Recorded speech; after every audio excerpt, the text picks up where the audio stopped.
बड़े बुजुर्ग छोटे भाई और मेरी उम्र के नौजवानों को मेरा प्यार भरा नमस्कार। भरपूर पैसा पर खेल कैसा में आपका स्वागत। आज इस वीडियो में हम बात करेंगे स्टॉक मार्केट की टर्म्स 5। अगर मैं आपको एक बात कहूं तो हमने स्टॉक मार्केट के बारे में पिछले 4 वीडियोस में 1 2 3 4 पार्ट्स में स्टॉक मार्केट की टर्म्स जानने की कोशिश की है। कौन सी टर्म्स को क्या बोलते हैं, किस टर्म का हमें कैसा उपयोग लेना चाहिए। मार्केट जो रिजल्ट्स है, क्वार्टरली रिजल्ट्स होते हैं, वो रिजल्ट से रिलेटेड कौन सी टर्म्स है उनके बारे में भी हमने जानने की कोशिश की। और हर एक टर्म्स जो कि हमें लगता है कि इसका मतलब क्या है, हर एक उस टर्म के बारे में हमने जानने की कोशिश की। अगर आपने उन टर्म्स को रेफर किया है तो बहुत अच्छी बात है, और नहीं किया है तो आप कर लीजिएगा, क्योंकि इन टर्म्स के कारण ही आप अपना पैसा सेव कर सकते हैं।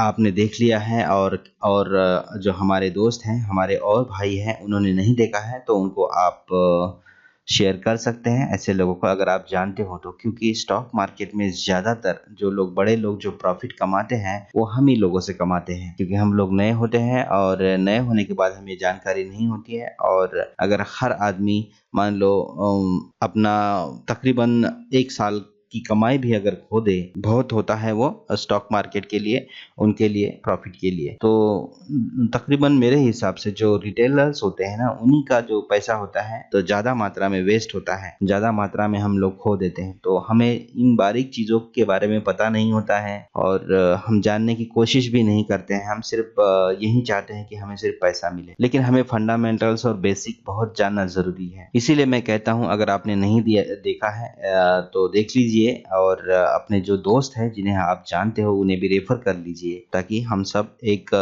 मिलकर अपना जो मनी है सेफ रख सके। चलिए, तो सबसे पहले हम देखते हैं फ्लोर प्राइस। फ्लोर प्राइस यानी वह न्यूनतम रकम जिस पर शेयर वापस खरीदा जाता है। कभी कभी जैसे कि डी लिस्टिंग होती है, डी लिस्टिंग जैसे होती है ना, मतलब डी लिस्टिंग अभी आपको देखिए, नेक्स्ट में मैं स्पेशल डी लिस्टिंग में एक वीडियो लॉन्च करूंगा।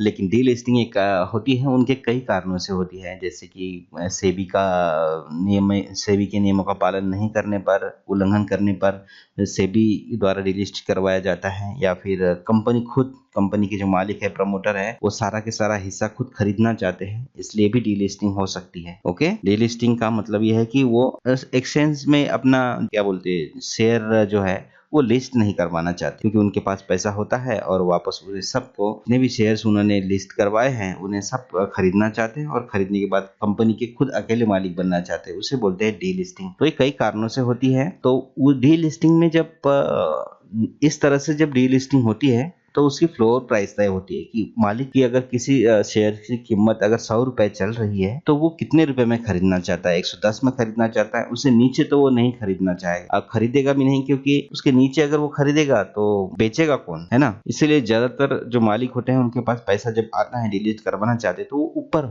खरीदते हैं थोड़ा सा। तो जो प्राइस तय करते हैं, जैसे कि किसी स्टॉक की प्राइस 100 रुपए चल रही है और कोई मालिक डिलीट करवाना चाहता है, तो वो 110, 105, 102 इस तरह से प्राइस रख सकता है। तो वो जो प्राइस होती है वो 95 भी रख सकता है, कोई उसमें वो बड़ी बात नहीं है। तो वो जो प्राइस फिक्स करता है उसे बोलते हैं फ्लोर प्राइस। ओके, तो मेरे हिसाब से बहुत अच्छे से समझ में आई होगी बात। नेक्स्ट जो हमारे पास है वो है स्पॉट लेवल। जब हम ऐसे स्थान की लेवल निकालते हैं, जैसे कि देखिए, स्पॉट प्राइस पहले जानते हैं। स्पॉट लेवल जानने से पहले spot price refers to the current price of the security at which it can be bought or sold at the particular place and time. मतलब स्पॉट प्राइस मतलब, अगर बोलते हैं स्पॉट लेवल, अगर जिसने निकालना सीख लिया ना, तो मार्केट में वो कभी नहीं हार सकता, क्योंकि वो स्पॉट लेवल प्राइस जो ऐसी प्राइस होती है, वहां से मार्केट डायरेक्शन बदलती है।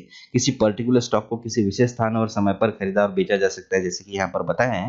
मतलब वो जो मार्केट है, जैसे कि मार्केट नीचे गिर रही, लगातार गिर रही है, अगर किसी ने स्पॉट प्राइस निकाल ली उसकी कि अब यहाँ से नीचे नहीं गिरेगी, तो वो जो लेवल निकालता है वो आदमी, या फिर वो जो प्लेयर जिसे आप बोलेंगे, या फिर इन्वेस्टर जिसे आप बोलेंगे, कि मान लो कोई चीज 5 रुपए तक गिरेगी, गिरती गई 50 रुपए से, अब उसे लगता है कि वो 5 से नीचे नहीं जाएगी, वहां पर एक वो लाइन खींचेगा, सपोर्ट लाइन खींचेगा, और उसके बाद ट्रेंड लाइन वगैरह सारी लाइंस खींचेगा और एग्जैक्टली स्पॉट लेवल निकालेगा। अब उसे लगेगा कि 5 रुपए से नीचे अब स्टॉक की प्राइस नहीं जाने वाली है, और वहीं पर वो खरीदारी करेगा। और उसके बाद मार्केट वापस से घूम जाती है, मार्केट मतलब उस स्टॉक की, पर्टिकुलर स्टॉक की मार्केट वापस घूम जाती है और उससे प्रॉफिट होने लगता है। तो ये जो स्पॉट लेवल जिसे बोलते हैं ना, हम टीवी पर ज्यादातर देखते हैं कि हाँ, ये स्पॉट लेवल है और ये स्पॉट प्राइस है, इस तरह से हम सुनते हैं।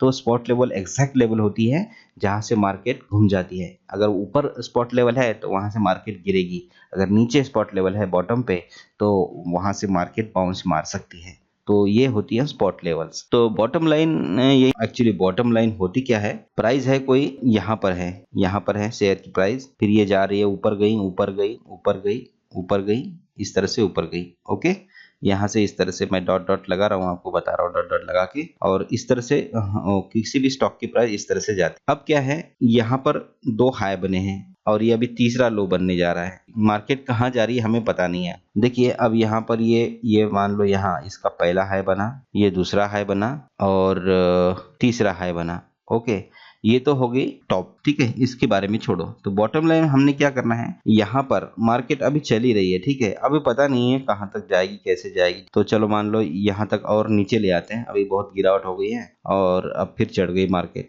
और फिर नीचे आ गई है, नीचे आ गई है, फिर चढ़ गई है, अब सबसे ऊपर चढ़ गई है इस बार। यहाँ से मान लो ये सबसे ऊपर चढ़ गई है इस बार। ओके, अब इस बार जब गिरी, हल्की सी गिरी और उसके बाद अब फिर से ऊपर चली गई। तो ये हमने मार्केट का ग्राफ निकाल दिया। अब हम क्या करते हैं, यहाँ से एक लाइन खींचते हैं। बॉटम लाइन के बारे में बता रहा हूँ, ये लाइन हमने खींच दी और थोड़ी सी लाइन ऊपर चली गई है एक्चुअली। तो ये जो सबसे नीचे वाला जो पॉइंट है ना, ये सबसे नीचे वाला पॉइंट उस पर्टिकुलर स्टॉक की जो ग्राफ है, जो उसका चार्ट है, उसका जो सबसे नीचे वाला जो पॉइंट है ना, उसे बोलेंगे आप बॉटम लाइन। आप पीरियड कोई भी ले सकते हैं, आप ये इतने दिन का पीरियड ले सकते हैं। एक पॉइंट मतलब एक दिन का कैंडल हम समझेंगे, 4 5 6 7 8 9 दिन का आप पीरियड ले सकते हैं। आप ये पूरा के पूरा ही पीरियड ले सकते हो। इनमें जो भी नीचे वाला पॉइंट है, यानी कि मान लो कि इन सब में ये नीचे वाला पॉइंट है तो ये इसकी बॉटम लाइन होगी। इस चार्ट में ये सबसे नीचे वाला पॉइंट है तो ये इसकी बॉटम लाइन होगी। तो इस तरह से ये बॉटम लाइन होती है। आपके समझ में आई होगी बात। अब देखिए सपोर्ट लाइन आ गई है। सपोर्ट लाइन, ये मेरे पास एक चार्ट है, बहुत ही अच्छे तरीके से मैं बता रहा हूँ आपको सपोर्ट लाइन एक्चुअली होती कैसे है। देखिए यहाँ पर से मार्केट गई, इस तरह से गई, ये ऊपर नीचे करके जाती है मार्केट कभी भी। देखिए इस तरह से ऊपर नीचे करके जाएगी मार्केट। कभी भी एक डायरेक्शनल नहीं होती है, वन डायरेक्शनल नहीं होती, ठीक है। एकदम से गिरेगी भी नहीं, एकदम से चढ़ेगी भी नहीं। तो मार्केट कभी भी ऐसे ही चलती है, क्योंकि दोनों तरफ के लोग होते हैं बाजार में, खरीदने वाले भी और बिकवाली करने वाले भी, और हर प्राइस में होते हैं खरीदार और हर प्राइस में होते हैं बेचने वाले। मतलब आप ये नहीं कह सकते कि एक मार्केट बहुत नीचे चली गई है अब बेचने वाला कोई नहीं होगा। बिल्कुल वहां पर भी आपको बेचने वाला मिलेगा और खरीदने वाला मिलेगा। मार्केट सबसे ऊपर चली गई है, आपको लगता है कि अब वहां पर खरीदने वाला कोई नहीं होगा क्योंकि मार्केट तो बहुत ऊपर चली गई है, वहां सिर्फ बेचने वाले होंगे, नहीं, वहां पर भी आपको खरीदने वाला मिलेगा। मार्केट में हर प्राइस 0.1 पैसे से लेकर मार्केट स्टॉक की जितनी भी प्राइस है हाई लेवल, उसके मतलब हर एक एक पैसे पर बायर्स और सेलर्स अवेलेबल होते हैं। इसीलिए ये चार्ट्स इस तरह से जाते हैं। चलो सपोर्ट लाइन, तो यहाँ पर ये गई। देखिए ये लाइन मैंने खींची है, ये देखिए यहाँ पर कैंडल गई, ये कैंडल गई और ये कैंडल यहाँ से जब ऊपर गई तो इस लाइन को पार नहीं कर रही है। लाइन को ये पार नहीं किया इसने उस दिन या फिर उस कैंडल तक। फिर नेक्स्ट कैंडल में इसने क्या है, यहीं पर बनी और जब इसके ऊपर जाने की कोशिश की तो उसकी तीसरी कैंडल में इसने उसको पार ही कर दिया। तो इस लाइन का खेल देखिए, पहली जो कैंडल है इसने इसे ऊपर नहीं जाने दिया, दूसरी कैंडल देखिए इसके ऊपर बनी और दोनों तरफ ट्रेंड करने लगी, यानी कि ये लाइन को तोड़ना चाह रही थी। और तीसरी कैंडल में इसने तोड़ दिया वाकई में और ऊपर चली गई, लेकिन वो गिरी नहीं जब वो यहाँ पर थी। अगर आप, मैं जूम नहीं कर सकता, अगर देखेंगे तो थोड़ी सी टेल है नीचे, वो नीचे आने की कोशिश की उसने, लेकिन इस लाइन ने उसे नीचे नहीं आने दिया।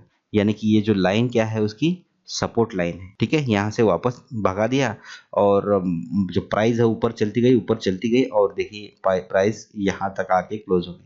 फिर अगले दिन गिरने के बाद इस तरह से देखिए, ये जो लाल कैंडल है, लाल और हरी दोनों को ले लेता हूं मैं, तो देखिए इनके जो टेल है नीचे आई, इस लाइन तक वापस घूम गई, यानी कि इस लाइन ने उसे जाने नहीं दिया नीचे। यानी कि बहुत बायर्स यहाँ पर इस लाइन पर होंगे।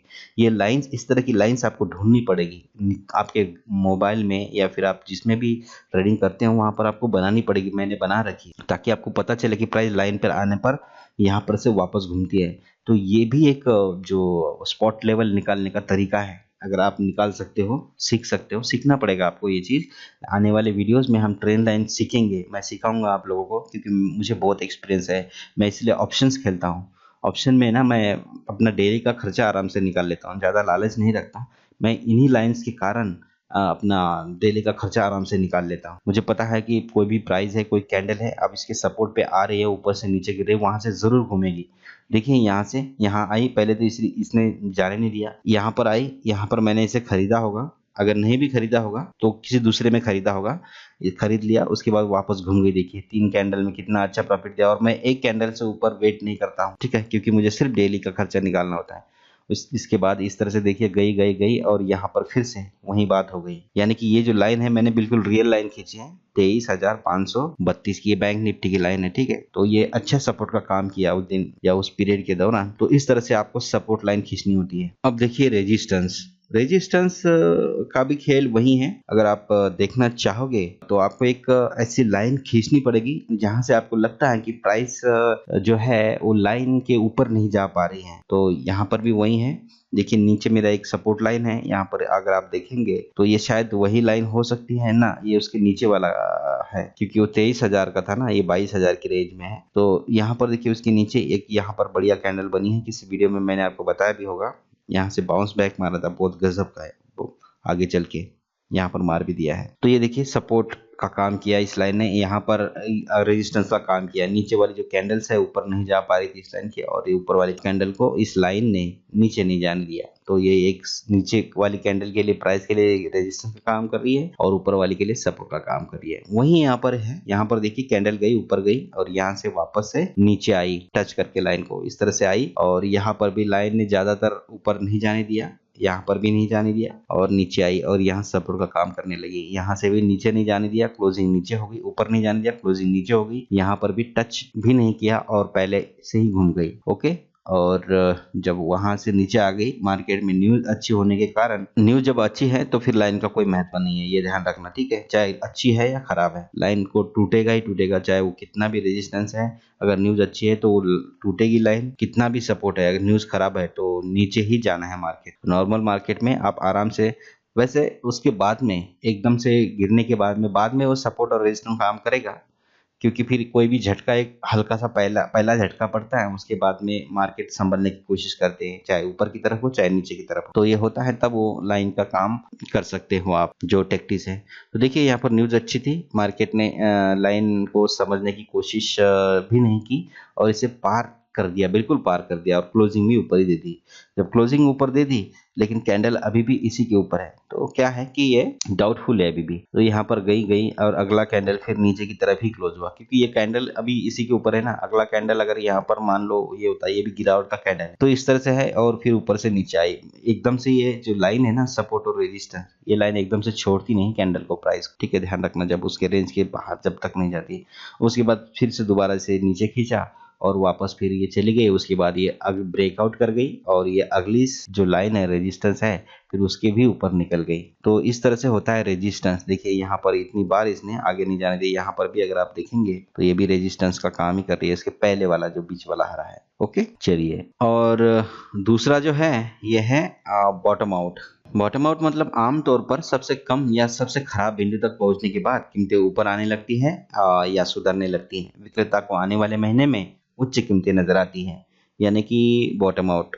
ये देखिए, मैं आपको एक छोटा सा ग्राफ बना के बताता हूँ। ये देखिए प्राइस है, ये गई, ये गई, ये गई, ये नीचे आने लगी, नीचे आने लगी, नीचे आने लगी, फिर गई। प्राइस ऐसे ही करती है, ऊपर नीचे करती है, ठीक है। उसके बाद यहाँ पर और नीचे गई, और नीचे गई, अब गई, चलो ये बड़ा बन गया, अब गई, अब नीचे आई, नीचे आई। अब इसने क्या है, लो थोड़ा सा ऊपर बना दिया इस तरह से, फिर आई, फिर आई, फिर आई, और इस तरह से आई, और पहले वाले लो को तोड़ नहीं पाई, और जो नेक्स्ट लो बना दिया, यहाँ पर कंसोलिडेशन कर लिया उसने, ठीक है। यहाँ पर जैसे कि मान लो ये बना दिया आज का कैंडल, ये पहला कैंडल, मतलब ये काफी दिनों से इसी तरह से कर रहा है, इसी के आगे पीछे नहीं जा रहा है, यहीं पर कंसोलिडेट कर रहा है। और उसके बाद या तो ये नीचे तो खैर नहीं जाएगा, ऊपर ही जाएगा। अब ये बहुत ही बुरी तरह गया, लेकिन आपने यहाँ पर जो उसे फाइंड आउट कर लिया होगा, अगर आप बॉटम आउट के बारे में जानते हैं तो यहाँ पर आपने उसे बॉटम आउट किया होगा, आपको यहीं पर फैसला आपने कर लिया होगा कि अब इसके नीचे नहीं जाएगा ये, क्योंकि यहाँ पर एक कंसोलिडेशन में है। और यहीं पर आपने अगर खरीदारी की होगी तो उसके बाद यहाँ तक की प्राइस आपको पूरी की पूरी प्राइस मिल गई होगी, इस इतनी बड़ी मतलब पीरियड की। ये होता है, अगर बॉटम आउट भी आपने देख लिया है, सीख लिया है, तो आप वहां पर भी बहुत अच्छा सा प्रॉफिट कमा सकते हो। ये नीचे बनता है चार्ट के। और जो नेक्स्ट है वो है ओवरबॉट और ओवरसेल। ओवरबॉट तो आपको मैं अभी ऐसे ही बता देता हूँ कि ओवरबॉट मतलब क्या होता है कि कोई भी स्टॉक की जो प्राइस है ना बहुत ऊपर जाने लगे। कोई स्टॉक लगातार, आपने देखा होगा, कोई कोई प्राइस होती है, कोई शेयर होता है, लगातार सर्किट मारता है 1 महीने तक, 15 दिन तक, और उसके बाद वो लगातार गिरता भी है। तो जब वो लगातार 15 दिन तक सर्किट मारता है ना, तो उससे बोलेंगे हम क्या, जो 15वां दिन है उसका, उसको बोलेंगे हम ओवरबॉट। यानी कि अब क्या है, बहुत ज्यादा मात्रा में उसे खरीदा गया है। ऐसा तो होता नहीं मार्केट में कि कभी सारे ही शेयर्स खरीदे जाते हैं, ऐसा कभी नहीं होता। ओवरबॉट जब होता है, जब वो इस जोन में आता है, ओवरबॉट जोन में जब हम खरीदते जाते हैं तो प्राइस ऊपर जाती है, खरीदते जाते हैं प्राइस ऊपर जाती है। अब ये एक पॉइंट ऐसे आता है, अब वो ओवरबॉट जोन में आता है, ठीक है, यहाँ से प्राइस डगमगाने लगती है। जब ओवरबॉट जोन में आता है तो मार्केट, उसकी जो प्राइस है वो गिरने लगती है, गिरती है, गिरती है, गिरती है। तो इतनी भयानक गिरती है, जब कोई ओवरबॉट अगर हो गया है शेयर तो उसकी प्राइस गिरती है, इस तरह से वो गिरने लगेगी। और उसके बाद कोई दूसरा शेयर, अगर मान लो ये शेयर गया यहाँ पर गया, इस तरह से ये करने लगा है, ये ऊपर नीचे यहाँ से ऐसे करने लगा है, ठीक है, इसका चार्ट इस तरह से बनने लगा है। अब क्या है, ये यहाँ से गया, इस तरह से गया, और यहाँ से कंसोलिडेशन करके फिर नीचे गिर गया। अब आपको लगता है काफी दिन से नीचे गिर रहा है, अब ये इस पॉइंट के नीचे नहीं जाएगा, ठीक है। आप किसी भी तरह से देखोगे, सॉफ्टवेयर की मदद से देखोगे या फिर कोई इंडिकेटर की मदद से देखोगे, तो सब लोग आपको बताएंगे, सब माध्यम आपको बताएंगे कि नहीं, अब यहाँ से नीचे नहीं जाएगा, क्योंकि ओवर सेल हो चुका है, बहुत बिकवाली हुई है मार्केट में, अब यहाँ से नीचे नहीं जाएगा। तो आप यहाँ पर खरीदारी कर सकते हो, क्योंकि आपने फाइंड आउट कर लिया है इसका ओवर सेल पॉइंट, तो आप यहाँ पर खरीदारी करोगे। अगर आपने ओवरबॉट पॉइंट फाइंड आउट कर लिया तो यहाँ से आप शॉर्ट कर सकते हो। आपने over cell point find out किया तो आप यहाँ से लॉन्ग कर सकते हो, शेयर्स को खरीद सकते हो अपने प्रॉफिट के लिए। तो ये होते हैं। और उसके बाद रिट्रेसमेंट होता है और करेक्शन होता है। ये दोनों चीजें तकरीबन सेम है। कोई प्राइस एकदम से ऊपर जाने लगती है, ऊपर ही चलती गई प्राइस, ऊपर ही चलती गई, और उसके बाद में अब क्या है, कोई भी प्राइस एकदम से ऊपर नहीं जाती है। अगर ऐसा होता तो आज 1-1 लाख रुपए, 2-2 लाख रुपए ऐसे कीमत भी होती सारे स्टॉक की, लेकिन ऐसा नहीं होता है। हम, मैंने आपको पहले ही बता दिया है कि हर पॉइंट में, हर एक पैसे पर खरीदार और बेचने वाला बैठा है, तो इसलिए प्राइस फ्लक्चुएट होती है और इसी के कारण चार्ट बनते हैं। अगर ऐसा होता कि खरीदारी सारे आ जाए तो मार्केट, किसी भी शेयर की प्राइस लाखों से ऊपर चली जाती। अगर बिकवाल ही करने वाले हैं तो फिर मार्केट जीरो ही हो जाती है, लेकिन ऐसा नहीं है। तो इसी बीच में, इसी के कारण जो टर्म्स निकल के आती है सामने, रिट्रेसमेंट और करेक्शन, ठीक है। जब मार्केट इस तरह से होती है कि बहुत ज्यादा खरीदी जाती है तो वहां पर एक वो थकान महसूस करती है, यहाँ पर वो एक कंसोलिडेशन मोड को इख्तियार करती है यहाँ पर। तो हम इसे बोलेंगे क्या है कि अब ये मार्केट है ना, इस तरह से नीचे भी आती है, फिर अगले दिन ऊपर भी जाती है, फिर नीचे भी आती है, फिर और ऊपर जाती है, फिर नीचे आती है, और फिर एक बार जब उसका मन बनता है या फिर जब उसका वो बनता है मूड, तो फिर वो एकदम से नीचे आने लगती है और यहीं पर वो कंसोलिडेट करेगी, फिर यहीं पर कंसोलिडेट करेगी। तो इसे रिट्रेसमेंट भी बोल सकते हैं और करेक्शन भी बोल सकते हैं। करेक्शन मतलब क्या है कि वो अब वहां से नीचे जाना संभव नहीं है उसके लिए, तो यहीं पर घूमेगी, वही यहीं पर वक्त बिताएगी और उसके बाद यहाँ से फिर वो ऊपर का रूट ले लेगी। तो ये होते हैं करेक्शन और रिट्रेसमेंट जिसे हम बोलते हैं। तो आप इन्हें भी फाइंड आउट कर सकते हो और अपनी जो मनी है उसे सेफ रख सकते हो। नेक्स्ट टर्म हम देखते हैं, गैप अप है, गैप डाउन है और साइडवेज है। कोई स्टॉक है ना कि यहाँ से ये गया, ये गया, ये गया, अब इस तरह से ये चलने लगा है। अभी गैप अप का मैं आपको एग्जांपल से ही बताता हूँ। चलो, ये आ गया गैप अप, गैप डाउन और साइडवेज। तीनों को हम समझ लेंगे, इसी कैंडल में समझने की कोशिश करेंगे। गैप अप, गैप डाउन और साइडवेज। देखिए यहाँ पर, ये देखिए, इस कैंडल को देखने की कोशिश करेंगे हम।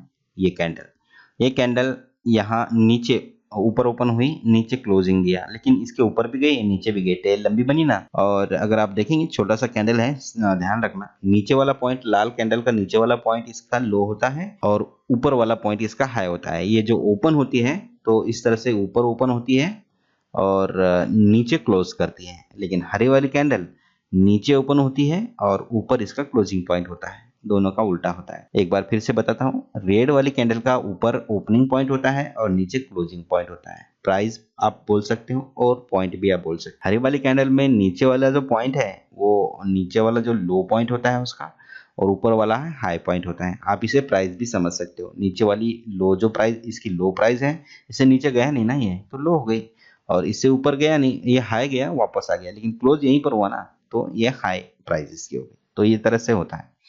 तो आप इस तरह से आप समझ सकते हैं, इसका ऊपर वाला जो पॉइंट है वो इसका हाई है और नीचे वाला इसका लो है। टेल को आप छोड़ दीजिए, अगर आप टेल को पकड़ने लगेंगे तो आप फिर कैंडल के जो पैटर्न्स है ना वो समझ नहीं पाएंगे। जो बहुत एडवांस लोग होते हैं वो टेल को जो समझते हैं, टेल्स मतलब ये लंबी लाइन जो होती है कैंडल के बीच में, क्योंकि वहां उसी के बीच से प्राइस घूम के आती है। लेकिन इसके ऊपर अभी अध्ययन नहीं करेंगे हम, ठीक है।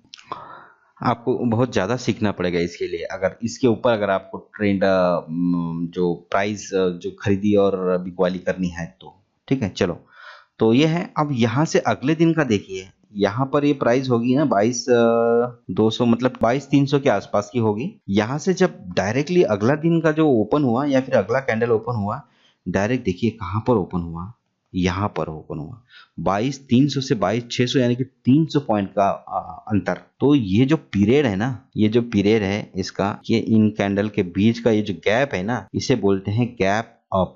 ये देखिए पहले दिन का कैंडल कहाँ था, क्लोजिंग प्राइस कहाँ थी और अगले दिन की ओपनिंग प्राइस कहाँ थी, 300 पॉइंट का अंतर है। अगर आपने ऑप्शंस में कोई कॉल कैरी फॉरवर्ड किया होगा तो आपको डबल फायदा हुआ होगा उस दिन।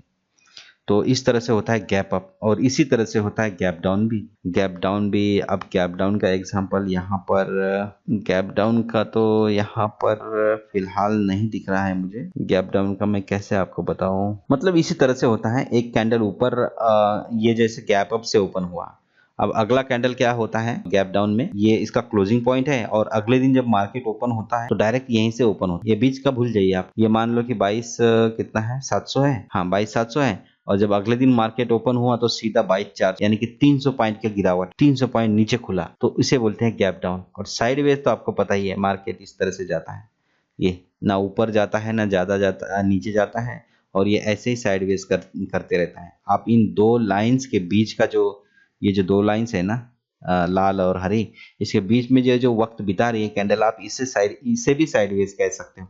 कुछ कुछ लोग इसके अंदर भी पैसा कमाते हैं, लेकिन अगर आप लॉन्ग टर्म है या फिर बड़ा पीरियड है, टाइम फ्रेम है, तो उसके हिसाब से इस पीरियड को आप साइडवेज कह सकते हो। ये जितने भी समय का पीरियड है उसको भी आप साइडवेज कह सकते हैं। तो ये होते हैं साइडवेज, गैप अप और गैप डाउन। नेक्स्ट जो टर्म है, वैसे ये देखिए आपको खाली नॉलेज में होना चाहिए कि एनएफओ हम बहुत बार सुनते हैं कि यार ये एनएफओ क्या होता है। कुछ नहीं होता है, न्यू फंड ऑफर होता है। कोई जो फंड मैनेजर होता है, जैसे कि हम रिलायंस म्यूचुअल फंड पकड़ते हैं, कोई उसका फंड मैनेजर है, मान लीजिए कि अनिल अंबानी ही है उनके फंड मैनेजर है, और उन्होंने कोई फंड को खोला है, उसमें उनके एजेंट्स आते हैं, जो नहीं आते एजेंट्स हमारे घर में या फिर जहां भी आप सर्विस करते हैं वहां पर बोलेंगे कि भाई ये नया फंड है, अच्छा है, इसमें आप पैसा डालो, ब्लू चिप फंड है, ये फलाना फंड है और इसमें आपको 1 साल में डबल मिल जाएगा। तो आप उसमें पैसा डालते हैं ना हम लोग उसमें। तो वो क्या करता है मार्केट में, वो लोग क्या करते हैं मार्केट में पैसा लगाते हैं, जो फंड मैनेजर होते हैं उनकी। तो इस तरह से मार्केट जाती है, पैसा उनका है उस मार्केट में, इस तरह से जाती है।